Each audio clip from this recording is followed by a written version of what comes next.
हैं ये आपका गेट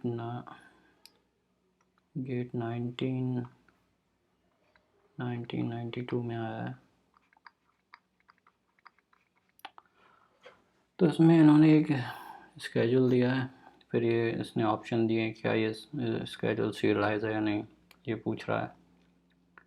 और साथ में ये भी पूछ रहा है कि अगर हम two phase locking protocol implement करें इन ट्रांजैक्शंस पे, तो क्या इस तरह का स्केड्यूल अकर होगा।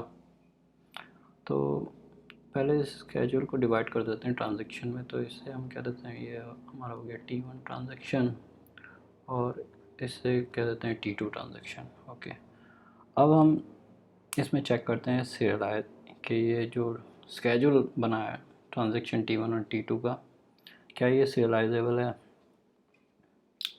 तो एक एक करके एक इंस्ट्रक्शन को चेक करते हैं। तो पहले ये वाला इंस्ट्रक्शन आपका एग्जीक्यूट होगा, उसके बाद ये वाला इंस्ट्रक्शन एग्जीक्यूट होगा। ये आपका T1 का इंस्ट्रक्शन है, T2 का। तो रीड इंस्ट्रक्शंस हैं और दोनों अलग अलग डेटा पे रीड हो रहा है, तो ये आपके कन्फ्लिक्ट इंस्ट्रक्शन नहीं है। फिर हम देखते हैं रीड और राइट इंस्ट्रक्शन, और दोनों अलग अलग ट्रांजैक्शन है। ये T2 का है, T1 का है, लेकिन यहाँ पर जो डेटा जिस पे रीड हो रहा है और यहाँ पे जिस पे डेटा पे राइट हो रहा है वो अलग अलग हैं। ये B है, ये A है, तो ये भी आपके कोई कन्फ्लिक्ट ट्रांजैक्शन नहीं है। अब यहाँ पे अगला जो पेयर ऑफ इंस्ट्रक्शन की बात करें, तो ये T1 आपका यहाँ पर राइट परफॉर्म कर रहा है A पर, और ये आपका T2 ट्रांजैक्शन उसके बाद ही रीड परफॉर्म कर रहा है। तो ये आपका एक कन्फ्लिक्ट इंस्ट्रक्शन हो गया। तो यूजिंग प्रेसिडेंशियल ग्राफ हम एक डायरेक्ट एज मिल गई है T1 से T2 को, क्योंकि ये दोनों आपके कन्फ्लिक्टेड इंस्ट्रक्शन है। उसके बाद अगर यहाँ पे छठी और सातवीं लाइन पे देखें, तो ये आपका राइट B पर परफॉर्म हो रहा है, T2 कर रहा है, और उसके जस्ट बाद रीड परफॉर्म हो रहा है, और वो भी सेम आइटम B पे रीड परफॉर्म हो रहा है। तो ये आपके दोनों भी एक कन्फ्लिक्ट इंस्ट्रक्शन हो गए।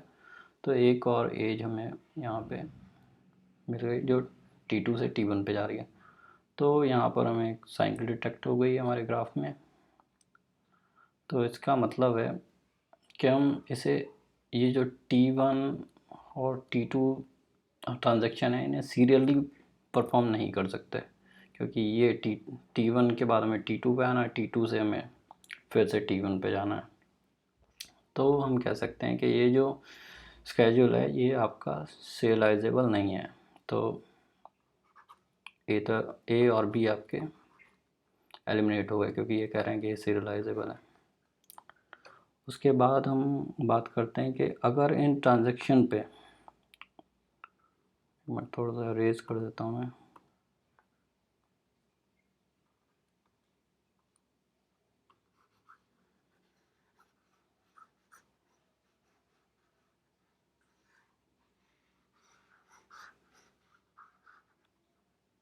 तो अब फिर नेक्स्ट हम इस ऑप्शन की बात करते हैं।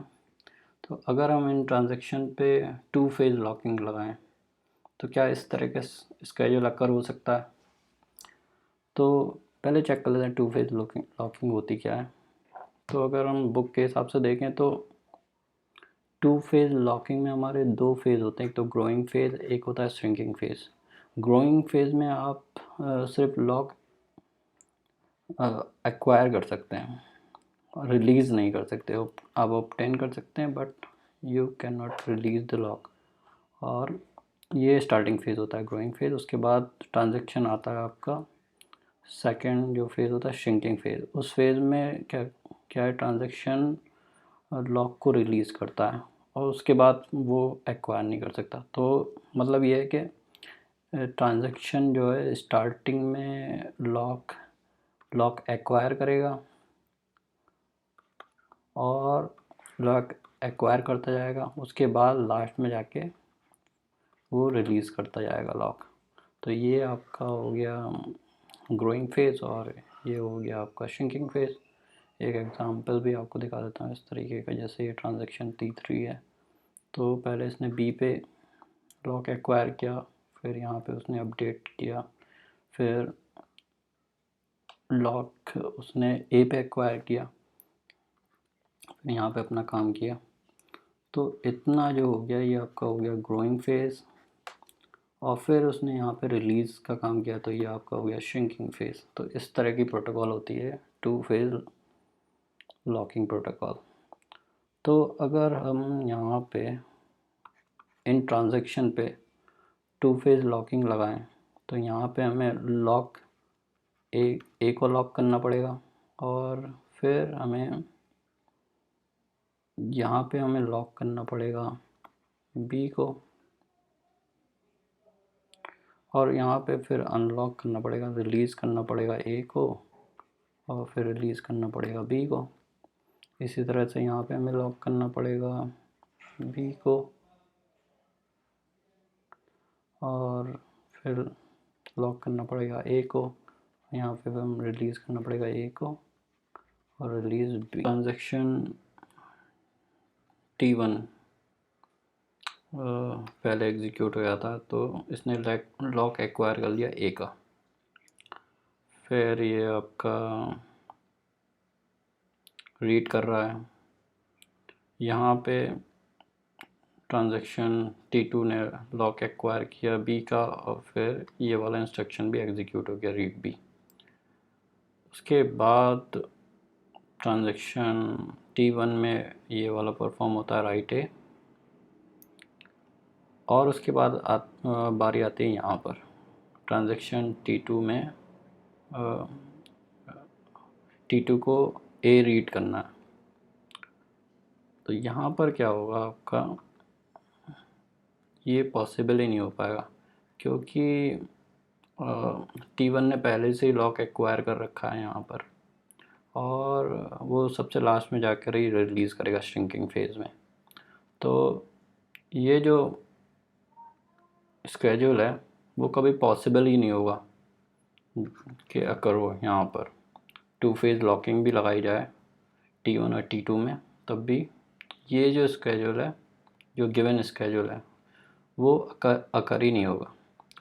तो हमारा सी भी एलिमिनेट हो गया और डी आपका आंसर हो गया, सीरियलाइजेबल आपका नहीं है, और schedule cannot occur in a scheme using 2 phase locking.